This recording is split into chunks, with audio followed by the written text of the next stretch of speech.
The next night the stars looked down upon a strange sight. On the shore of the sea, near a large city, a group of pilgrims waited for the ship which was to carry them to Holland. It grew very late.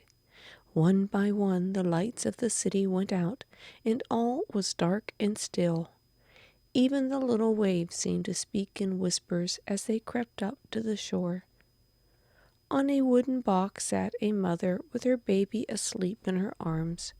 Two tired little children, with the cold sand for a bed and a blanket for a pillow, slept beside her. Some of the older children were too excited to sleep. They amused themselves by throwing pebbles into the water or playing in the sand. Others of the company sat on boxes or on the sand, talking in low tones. They did not speak about the homes and friends they were leaving. That would make them too sad. They talked of better times they would have in their new homes. One by one the children fell asleep, some on the cold sand, others pillowed in their mother's arms. As the night wore on, the men paced anxiously up and down the shore. They peered out over the black water, hoping to see the dark form of the vessel that was to take them to Holland. At any time the soldiers might be upon them. Every minute they waited on the shore added to their peril. Watchmen were placed at points along the shore to warn the pilgrims of any approaching danger. A terrible dread was sinking into their hearts. What if the ship should not come at all? What if the soldiers should suddenly swoop down upon them? But these thoughts they would not speak aloud. They tried to cheer each other with encouraging words. From a distant clock tower the bells chimed 3. The pilgrims drew closer together and spoke in hushed voices. "Are you quite sure this is the place where the captain of the ship promised to meet us?" asked William Bradford. "This is the very spot, just where this little brook flows into the sea," answered Elder Brewster. "It will soon be dawn," said John Robinson. "I fear daylight will find us still here, waiting for the ship."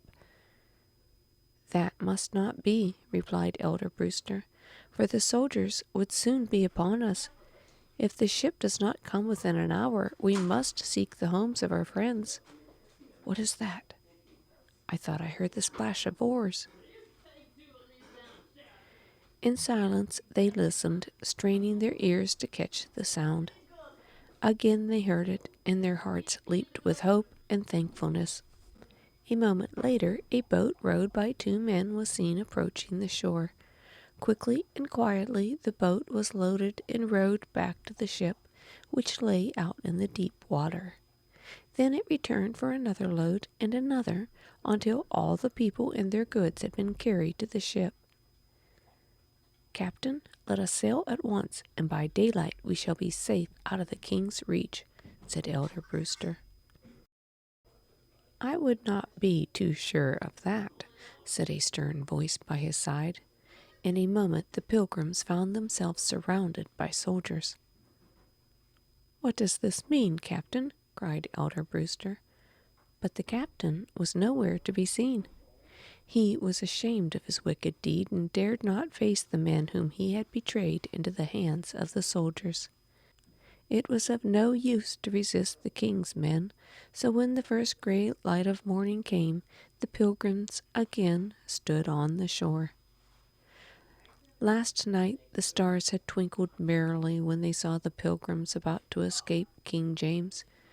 Now they saw them with their burdens on their backs and their children in their arms, going toward a large black prison.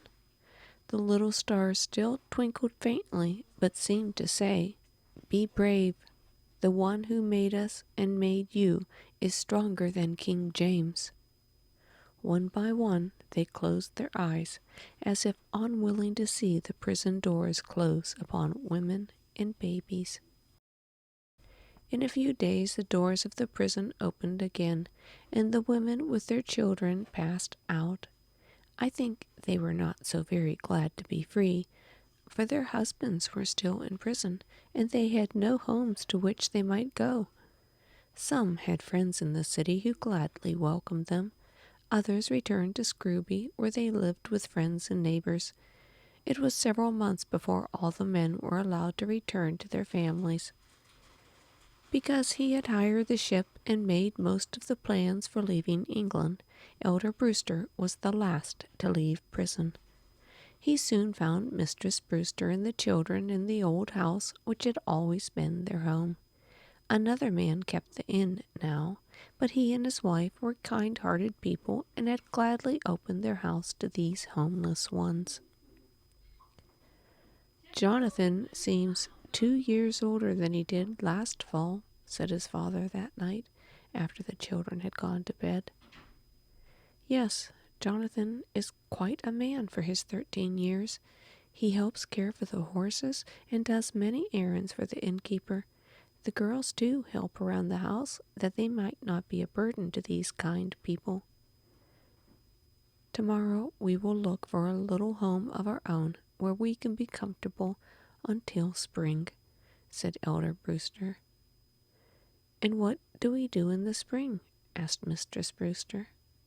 "Go to Holland," answered her husband.